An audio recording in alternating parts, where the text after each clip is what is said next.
Hello and welcome to the show. I'm Martin Willis, your host.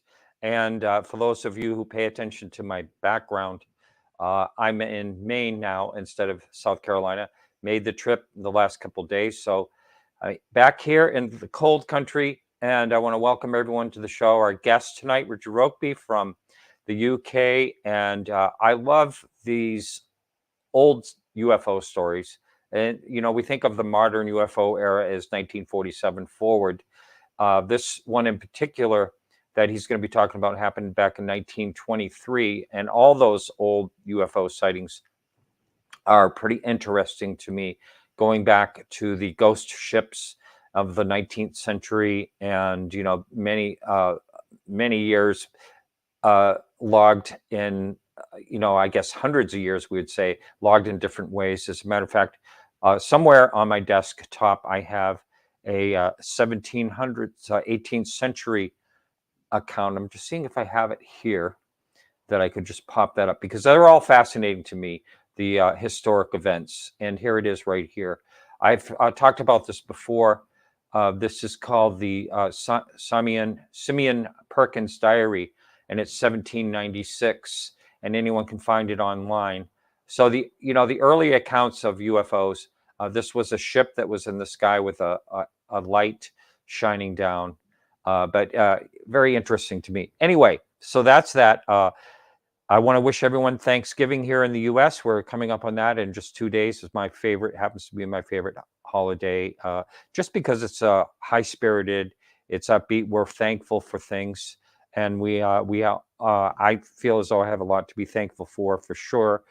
And I would have liked to have gone to the Soul Foundation event. The conference happened last weekend. I'm going to have a guest coming up in 2 weeks from today that actually did attend. And I wish I had known about it. If I'd known about it ahead of time, I found out about it too late.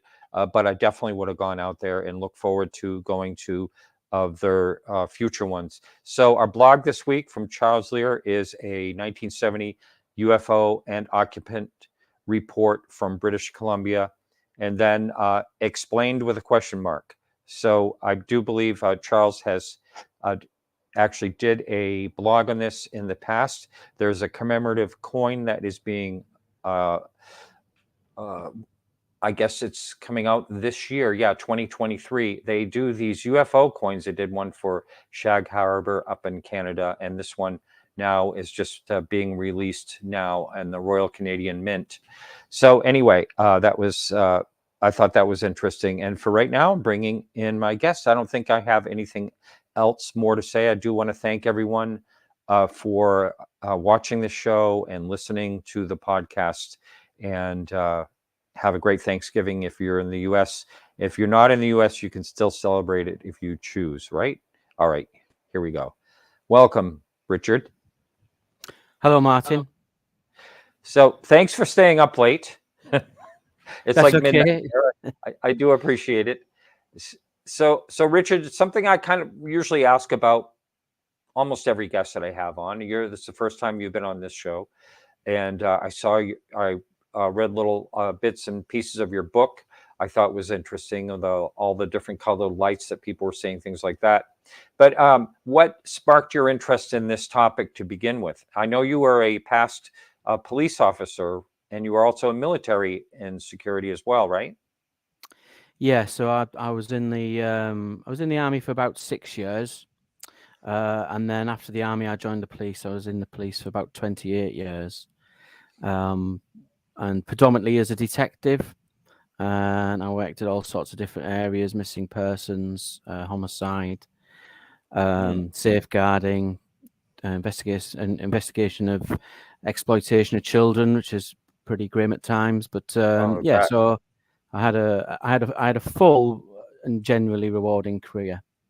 But I did start my interest in UFOs started when I was very young, so child of the 70s, and I grew up, I suppose, with the culture at the time, which was Star Wars and Close Encounters and E.T., and that always held a fascination for me, especially Close Encounters, which seemed to have a ring of truth to it even back then. and that got me into wanting to read a bit more. So back in the day, you would walk into a library and get what few books there is on UFOs, and I would read them. And I sort of kept that interest, but it did start to fade once I got into a working life and into my professional life. But I always watched the occasional program and kept abreast of developments. And then, of course, in 2017, we had the Tic Tac and the those sort of sightings, and that really sparked it all off again, if you like. Mhm. But the story which I've written the book about, so probably with me for about 20 years. I first discovered it when I moved from London to Warwickshire, and my wife's from Warwickshire. I didn't really know the area that well, so I picked up some local history books and a ghost book. And within the ghost book, there was one chapter which was called The Lights on Burton Dassett Hills. And the other chapters were all your traditional ghost books of grey ladies and headless horsemen and devil dogs and them sort of things. But the Lights Upon the Hills chapter was very different, and it talks about floating lights seen upon Burton Dassett, and I'll describe Burton Dassett in a minute. But it described them as, although attributed to ghosts because of the time that they were seen, 1923, big time for spiritualism, just after the First World War, just after the Spanish flu pandemic. Spiritualism was at its height. So a lot of lights that were seen in that time period were attributed to ghosts. Yeah. Isn't that something? So they actually thought they were ghosts to begin with. Is that what you're saying? Yeah. So yeah, they were attributed a lot to ghosts. So it started off with reports from locals saying that they'd seen lights, and it was a fairly tight period, generally between November 1922 to mid-February 1923. And certainly by the beginning of February, the reports had reached a bit of a fever pitch. The local reports, the local newspapers were going there, and then national and metropolitan newspapers were going there. So from London and Birmingham, sending up reporters to see these lights. And in a number of occasions, the reporters did see them, but the locals would attribute the lights to ghosts, and they're described as small white lights, but sometimes bluish, sometimes reddish, moving along the hills. And like I say, at that time, a lot of phenomena was attributed to ghosts because of the rise in spiritualism after those two sort of global events, really. Right. Now, so were these ever, so these were actually part of the hillside, are you saying, or just over towards some hills? Or were they ever like noticed in the air itself? Yeah. So, well, it's probably useful if I just put it into context. So where this area is in Warwickshire, where I live, it's very much rolling countryside and hills. So I describe it for your international listeners a bit like Lord of the Rings, the Shire. It's very green, very rolling, very beautiful in parts, but generally it's hills rather than mountains and steep climbs. But in the western side of the county is Burton Dassett Hills, and they're a collection of 5 hills that rise up. So they're significantly taller than those around it, but they're still not that tall in comparison to the Lake District or Scottish mountains, etc. But they're about 290 meters, and there's 5 of them, and they're very tightly compact, and it's completely flat around it. So they are very prominent within Warwickshire, and people. So there's a bit of a history about the place. It did have a village there There's a church there, which is sort of really key to my story, and the Saxon nave, so the early bit of the church, was described in the Domesday Book of 1087, I think was the Domesday Book, and that listed everything that was sort of within the country. Yes, oh, that's great, that's fantastic. Yes. For the visual part, and I will link this into the show notes. I'm just pulling up some images and then of the area, and you can see very prominent hills. For some reason I was expecting some type of forest, but it's all like open hills. It appears. Well, yes. So there is a small wood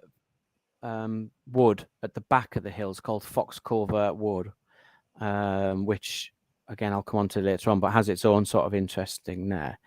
But yeah, so what you can see there is the windmill. There is sort of 5 prominent hills.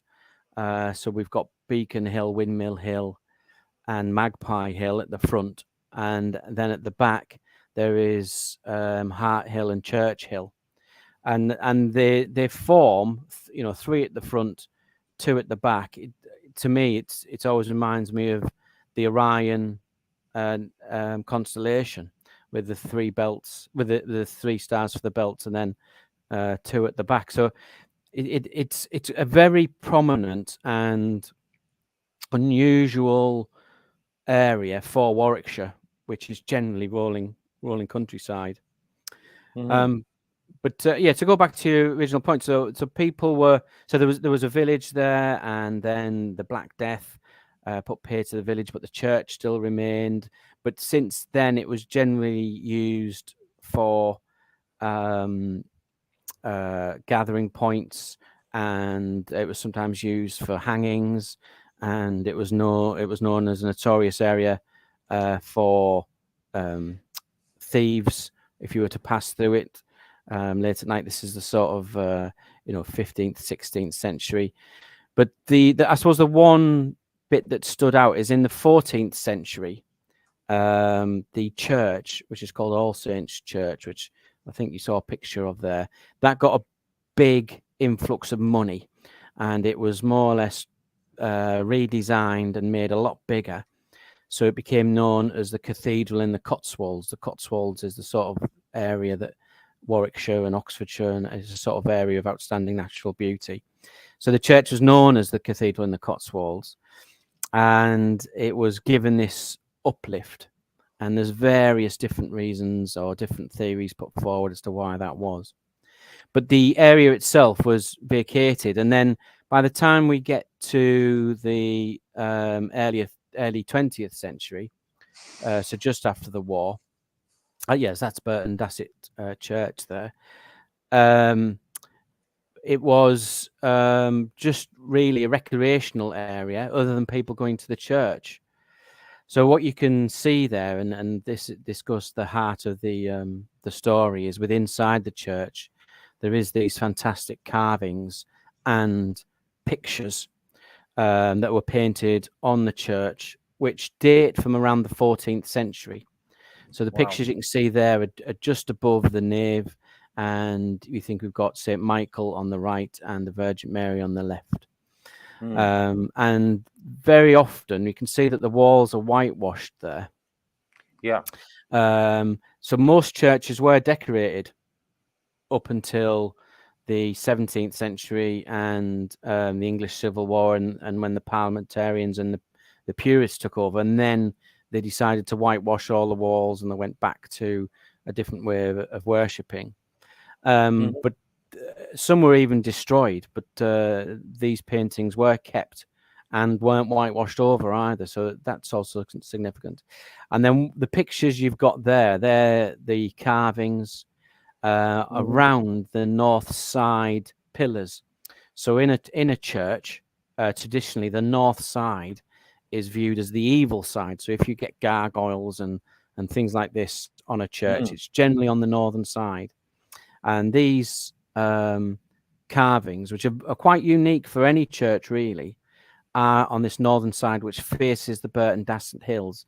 So if we just stop it there, Martin. So if we go up a bit on the bottom left, there's a really interesting carving there, which you can just see. There's a very bottom picture. This way? That way. Stop. Hey. Down a bit. Just down one picture. Oh, the other way then. Up a bit. Well, there's a picture. Well, that's quite an unusual one as well. And there's these half lizard, half men type creatures.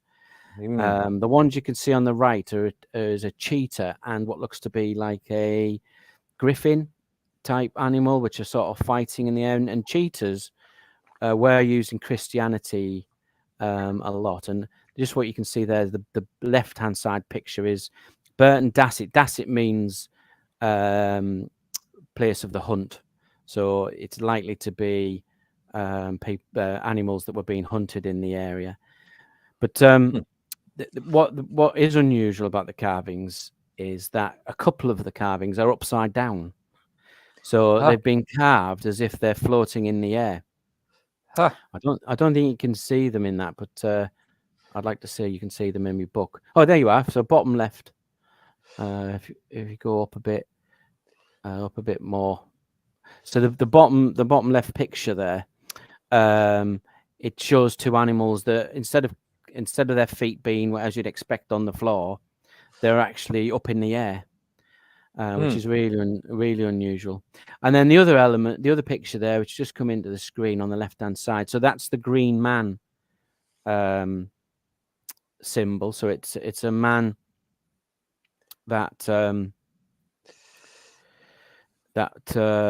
is traditionally associated with pagan beliefs, but in churches it's often depicted to represent the joining together of two worlds.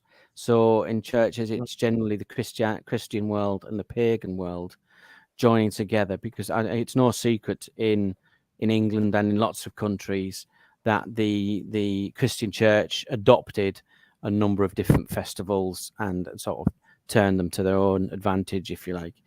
But I also think it's interesting, actually, because of the paintings there and the other depictions, are they literally talking about the joining of two worlds?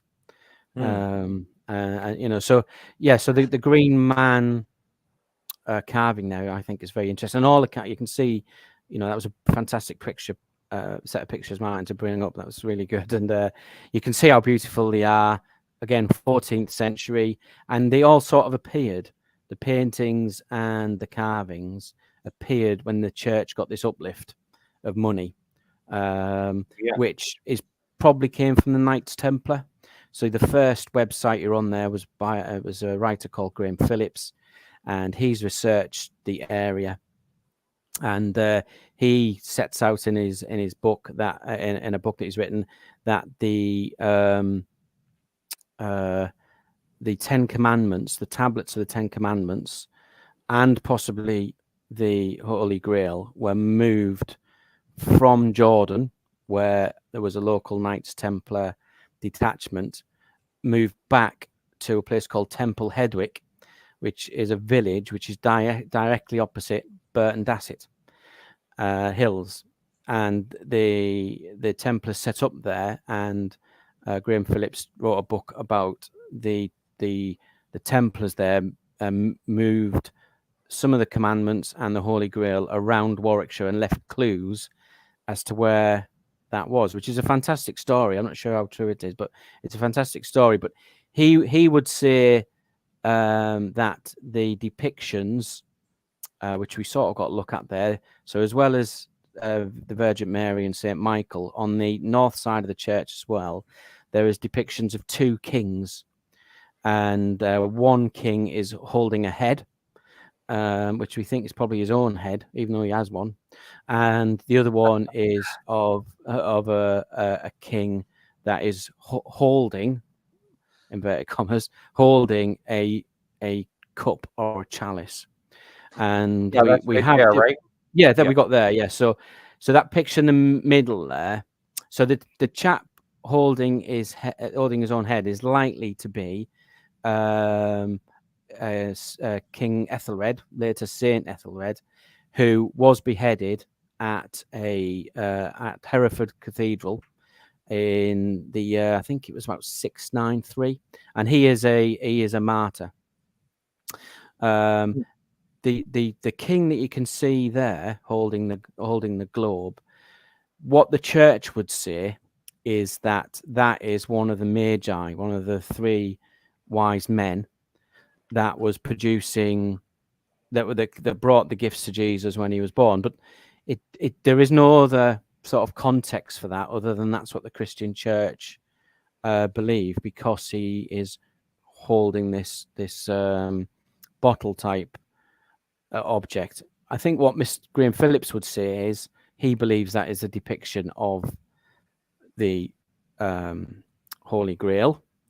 What I would say, and you can't quite make it out, but I'll give more details about it in the book, is if you look very carefully at that picture, you will see that the orb isn't on the king's hand.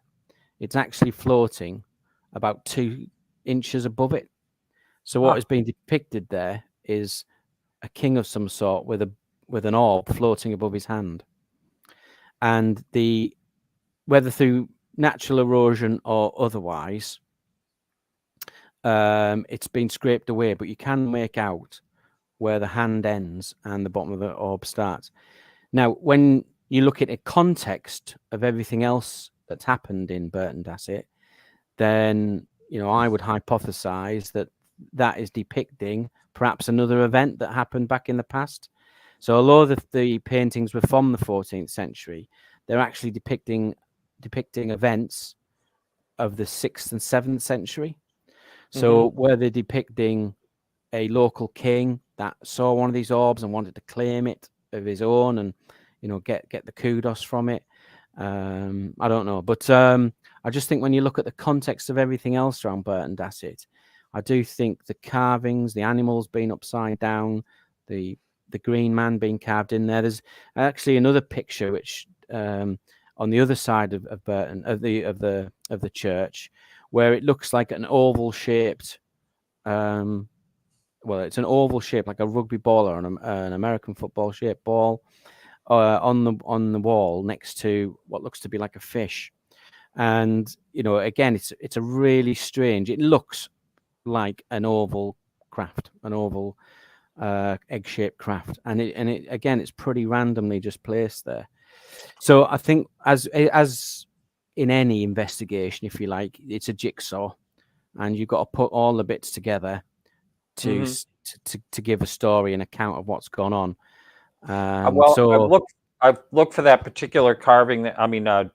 Painting you're talking about. It's not actually on that particular website, but it's all very interesting. And so there's a lot of history. First of all, that you have a lot of human history. Well, it's really, you're going back to, I heard you say the 7th century or whatever along there, which is really not a lot of time when it comes to, the development of the species and all that. But still, for us to look back, that is a long time, especially since, we don't have any historic buildings like that in this country going back that far. So yeah, it's very, very fascinating. And were any of the lights that were seen, were they seen near this church? Yeah, so the first accounts started with a local dairy farmer, and he said he saw the lights emanating from the church, and he was known as a local character, but it was said, and he gave his accounts to the local papers. Banbury Gazette. Banbury is a town probably maybe 10 miles south going towards Oxford, and the Banbury Gazette in the early 20th century, they were the first real local paper to pick up on these accounts, and the Banbury Gazette got a lot of accounts, and this dairy farmer was one of the first ones to come forward and said that he'd seen lights around the church. He is one of the only couple that have seen them come from the church. A few other people said that they saw the lights heading in the direction of the church. But yeah, they were seen in that area, and they were seen. If you imagine sort of Burton Dassett Park, it's maybe only, you know, a square mile, a mile by a mile. It's not very big at all. So all the sightings were in a very, very tight area, with perhaps one exception, which was maybe about half a mile away, which was over near a railway signalman giving account of, which is one of my favourite accounts actually, where he saw an orange orb, but quite big. This one, you know, maybe the size of a small car, which just floated down in front of his observation platform, and he rang the police about that. So, but generally, all the sightings of these different coloured orbs and lights were seen within that very, very small area, including the church. I see. And what type of investigating was done at that time? You know, what were people I'm sure people were trying to figure out what the heck was going on, right? Yeah. So although maybe 10, 12 accounts were put into the papers, and I do detail them in the book. It was perhaps the lights were seen by 100 odd people, which is why I explain it as one of the very first mass UFO events, because people were going up from the villages nearby, North End village and Fenwick Compton, to see the lights, and coming back down and saying, yeah, we've seen these lights. Once that started to get a bit of traction, then, and the Canterbury Gazette had been in, they'd sent up a reporter to have a look to see what they could see, and then the Birmingham Times sent reporters up, and there's a really good account of a reporter who has been waiting sort of all day to go up to the hills. They're waiting for light just to start to fade a bit, and they go up the hills and they start walking around, and he doesn't really see anything, and he thinks it's all a bit of mumbo jumbo, and he stands on Windmill Hill looking out before heading back down, and he describes how two lights drop down from the cloud cover and illuminate the cloud base, and then move at speed over him, you know, past him into the area of Burton Dassett. So yeah, I think most of the investigation was done really by the local papers. There was no scientific investigation, and I think it goes back to your earlier point, Martin, about them being mentioned as ghosts. They were celebrated as ghosts because at that time people wanted to believe there was an afterlife, having lost their sons in World War One. Oh yeah, perhaps, you know, Spanish not flu necessarily. too. Yeah, Yeah, they needed to believe. So they were celebrated that these sightings were happening because it added to the story. It added to the corroborated their beliefs in spiritualism. So they were quite happy to call them ghosts, and nobody really wanted to go too far to disprove it.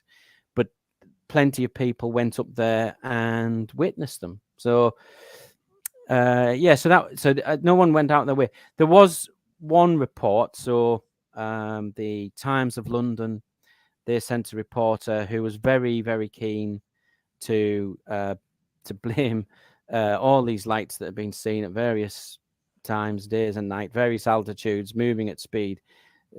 They rolled out, well, it's probably swamp gas. You know, the old ufologist nemesis, swamp gas. And that was based on one. Sorry, I'm sorry. I was saying I don't think there's too many swamps on a hill. Well, yeah, well, yeah, but I suppose in this country it'd be marsh gas, but there's still not a lot of marsh anyway. You know, that was based on one account. There was a chap by the name of George Cottrell who was a local horse groom, and he was leading a horse down towards North End village, and he saw what was described as a bluish light above a pond. and it upset the horse. The horse started to rear up, and they had to try and control the horse. But he did give that account to one of the papers that said he'd seen this bluish light move up and around the pond. So, a couple of things about marsh gas. One, it's got to be wet. So, yeah, you've got to have a pond or marsh. But the other thing is it's got to be hot. And February in Warwickshire is not hot. So, and a lot of studies have been done around marsh gas. It's definitely a phenomenon that exists, but it's generally 2 or 3 second burst of light, of flame that moves perhaps 4 or 5 meters and then will burn itself out.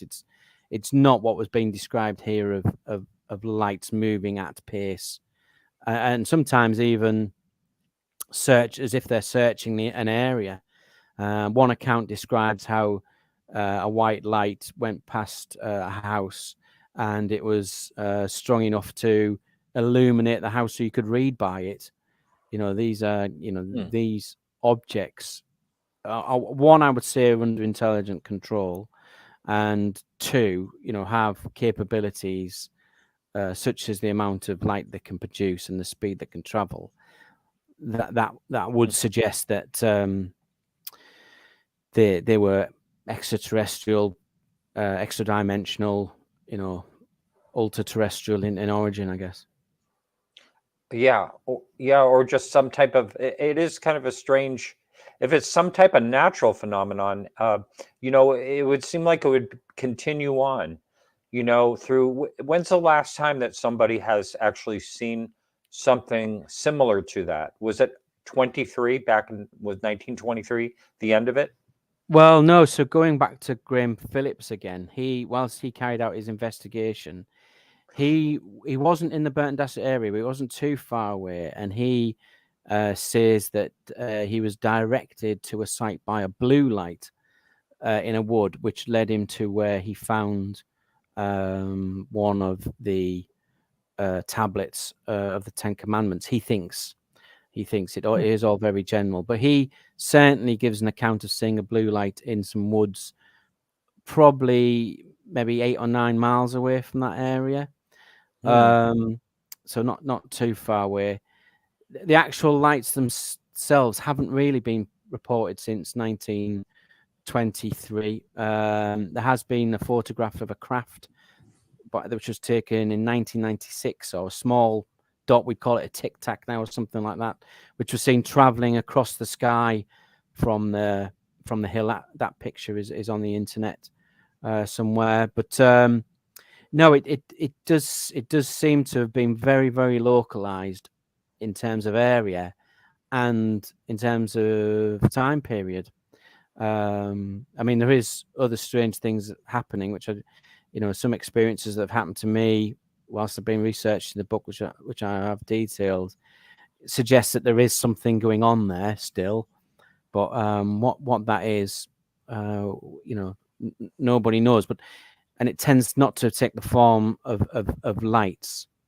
My experiences are government types in that area, audible encounters, or hearing noises like a huge machine, or rotary engine which takes over the whole park.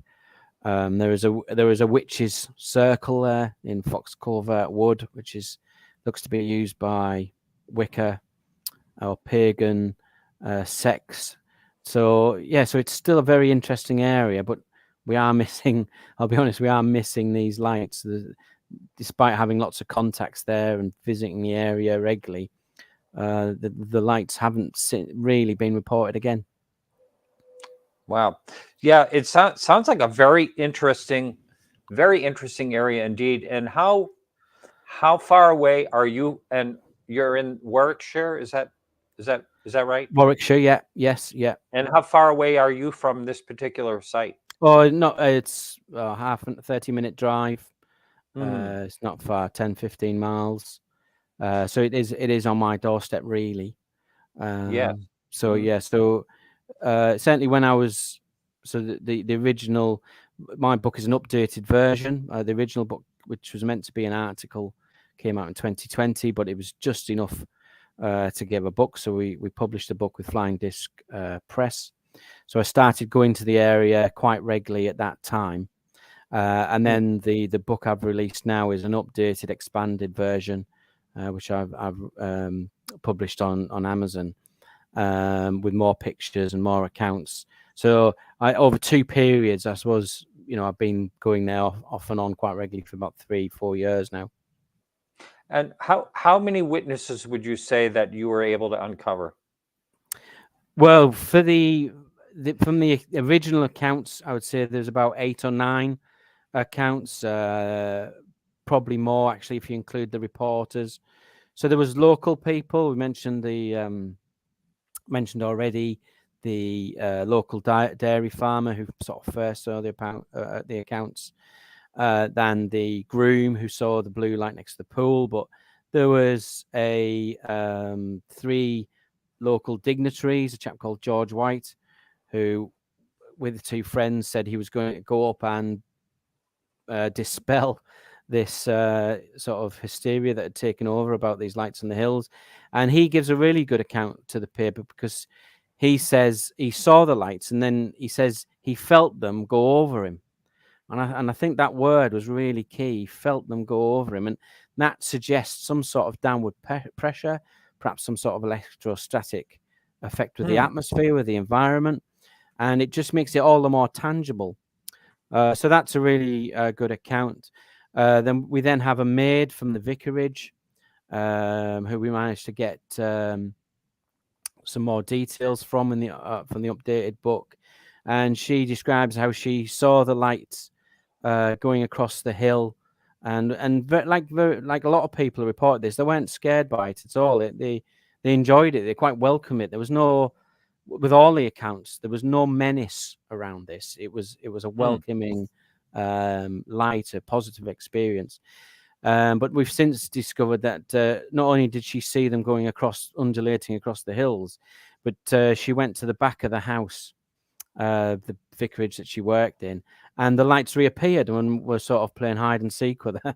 And she could pop out the door and the lights would appear, and then she'd pop back in again and they'd disappear, and as if they were sort of trying to communicate with her. So that was really exciting when we got, and that came from a distant relative of that lady. So yeah, there was a railway man, like I'd said. That was a really interesting account. That somebody in that position in that time. So the other good thing I think about this story, Martin, is it's such an evocative age. Steam trains and the beautiful costumes that people would wear in the 1920s, and I do think it and what the steam trains and which were absolutely pivotal to transport in the UK back then. And being a signalman was a very, very responsible job. And this signalman saw an orange light land in front of him in his observation box.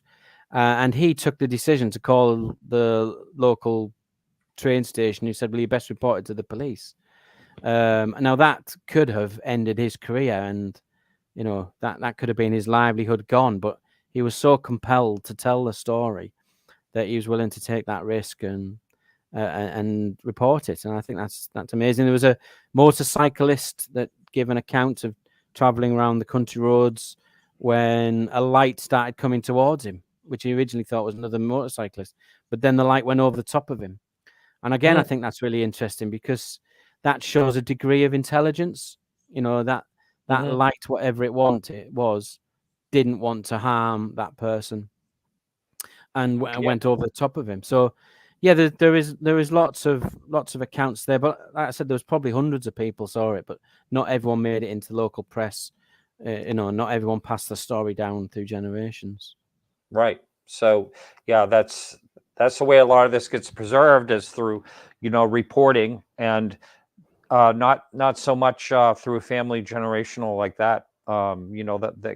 Those type of stories aren't put down on paper right when it happened. Yeah. So anyway, the lines are open if anyone would like to give a call. I do appreciate all the people watching live here in the event, watching this event live, that is. And you're also welcome to post questions in the chat. Just please use all caps if you would. So let's shift gears a little bit, and if anyone wants to talk, call and talk about these particular lights and the ghost lights and all that, they're welcome to. But when we were talking offline, you mentioned that you've also done a little bit of investigation into the triangles that have been seen, and I'd like to know a little bit more of the details on that, if I could. Yeah, so that was where I live in the Midlands of England. There was a chap called Colin Saunders who Oh, had yes. no interest. Have you heard of him? Yeah. I mean, there's some reason I know that name. Yes. Yeah. So he had no interest in UFOs or anything like that up until he had an encounter. But he was sort of the perfect person to have this encounter.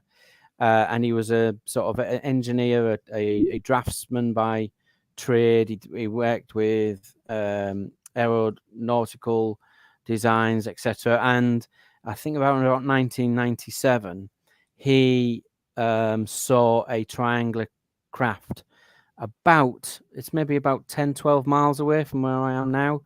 And he'd come out of a pub called the White Lion, had his family with him, and he'd seen a craft at a rather obscure angle just materialize in front of a massive craft. And it's fair to say he changed his life. And he was an extremely credible witness, and he couldn't get what he'd seen out of his head. So he designed a model that made it so he could have something tangible that you'd seen. Yes. He was actually he was on my show. That's why I knew the name. Yeah. I mean, his model as well. I remember. Yes, that's right. The model. I've seen him speak. He's very, very credible, very, very credible, intelligent guy. But because it was so close to where I lived, and within his talks, he details around about 6 or 7 sightings of similar craft, these triangular craft in the area, and they're in a sort of cross type shape, an hourglass type shape, centered on sort of Sharnford and a place called Hinckley, which is a sort of market town round about 15 miles away, 20 miles away. So I did a bit of research into that, just going around the sites. These triangular craft seem to gravitate towards power supplies, the pylons, anywhere where there's lots of energy, gas storage places, etc. I just found it really interesting. And again, because it was on my doorstep, I thought we would go around. So I've spent a few nights in those areas just seeing, and I actually used to work in that around that area as well. So, and if I was on nights, I would have a look around to see if I can see anything. I've never seen one, but I just think it is a fascinating story because the level of detail Colin gives in his books and in his models, you just know that there is a lot of credibility to it. And right. So we had a look around the area, see if we could see anything, see if we can get any other accounts. But there is round about 6 or 7 accounts starting from around 1997 up to about 2012. And they do seem to be doing this crisscross sort of area, crisscross sort of pattern of materializing. Generally, they materialize. People don't tend to see them traveling over long distances. They tend to materialize and then disappear at speed. So we thought that was really interesting. And again, is that UFO? Is that terrestrial? It's difficult to see. But the triangular craft do seem to be something of their own. They do seem to have a very, very, they're sort of a specialist niche within ufology, I think, and very different to anything else people see. There's some people that are absolutely convinced that the triangles are all man secret tech that's out there. However, there's accounts of them that go back so far that, I mean, I personally have a friend who saw one in I think it was 78, right over her car, and she got out of the car too, and the thing was just right above their car, and big, huge black triangle, and just shot off, afterwards. And I had her talk about her account quickly on the show one time, but but I disagree. I think that it's possible that there is some, secret military craft triangle that can do, these things now, or maybe in the last 10 or 15 or 20 years or something like that, but not way back, Yeah. and, and maybe what we're seeing is a mixture of things too, possibly some military mixed in there with it all. Yeah, I mean, I think again with Colin Saunders' account, he says it materializes out of thin air, and it's huge, it's massive, and you can see all the ripples on the top of these sort of vents that run alongside it. I mean, that would, you'd have to say that would, if anything, that's going to be extraterrestrial, interdimensional.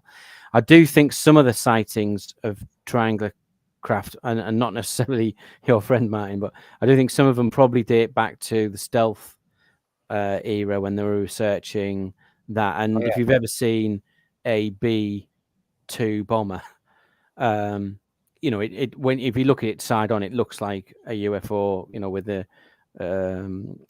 although it's a sort of bat wing type shape, side on it looks like the traditional UFO with a bulb at the top and a bulge at the bottom. And I do think some sightings were around that were credited to UFOs or triangular craft were probably stealth bombers in their very, very early days. But who knows what they are doing now? But being able to materialize cloaking devices, I think we're probably some way off that.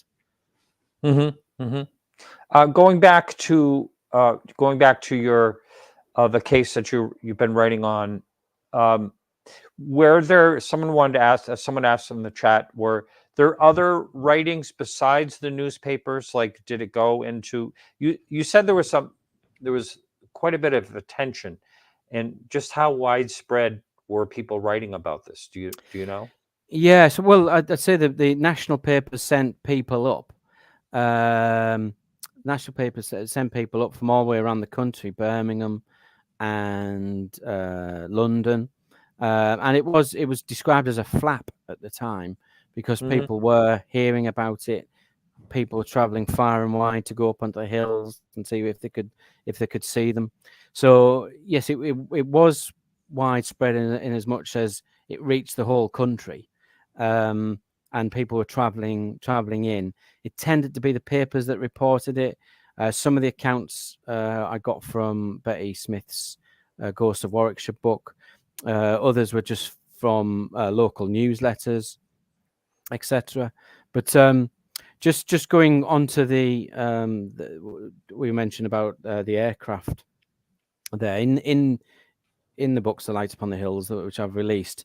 One of the hypotheses I gave is that these lights are intelligent life forms, and I've detailed an account in there which has never ever been published before from a commercial airline pilot, and he had a series of encounters with very similar green lights, and one of which the encounter seemed to lead to him coexisting with the light. So it's an absolutely fascinating story that I've detailed in the book, because I do think it shows evidence of what intelligent life forms could be doing and what they're capable of. And my conclusions to it all is these lights that were seen were either probes that were sent from perhaps other civilizations to check out the area, maybe